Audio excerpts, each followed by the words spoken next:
নমস্কার বন্ধুরা, তোমরা সবাই কেমন আছো? আমি ভালো আছি। দেখো আজকে কী রান্না করেছি। প্রথমে দেখো এখানটা কি আছে।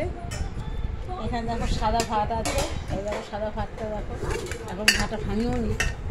এই দেখো ভাতটা আছে, সাদা ভাত আছে। আর আছে এখানে পোস্ত দিয়ে আমি আলু দিয়ে সজনে ডাঁটা চচ্চড়ি বানিয়েছি। পোস্ত দিয়ে যে সর্ষে বাটা খেলে খুব কষ্ট হয়, আমার খেতে পারি না, যাই হোক। আর এখানে আছে দেখো পাট শাকের ডাল আছে। এই দেখো এটা আছে পাট শাক দিয়ে মুসুরি ডাল বানিয়েছি, কালো জিরে রসুন শুকনো লঙ্কা ফোড়ন দিয়ে নুন ঝাল মিষ্টি দিয়ে এটা বানিয়েছি। তোমরা বন্ধুরা এভাবে খেয়ে দেখবে পাট শাক। কারণ আমি তো গ্রামের মেয়ে, কাটোয়া আমার বাবা বাড়ি কাটোয়া, বর্ধমান কাটোয়া। তো আমাদের জমি জায়গা ছিল। আমি আমার ঠাকুমা বা মায়ের কাছ থেকে শাক রান্না করা শিখেছি। পাট শাকের ঝোল, পাট শাকের বড়া, পাট শাক দিয়ে ডাল, ভালো লাগে খেতে।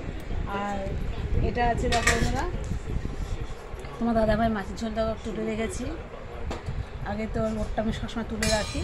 আর এটা আছে দেখো কাতলা মাছ রান্না করেছি। এটা আছে কাতলা মাছ দিয়ে আলু দিয়ে কাঁচকড়া দিয়ে ঝোল বানিয়েছি। এই দেখো এটা কাতলা মাছ আলু ঝোল বানিয়েছি।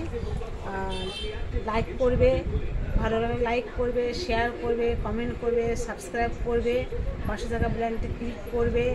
আর বেশি বেশি তোমার সাপোর্ট করো বন্ধুরা। রাখছি বন্ধুরা, গুড নাইট, শুভরাত্রি, সুস্থ থাকো, ভালো থাকো, সাবধানে থাকো বন্ধুরা।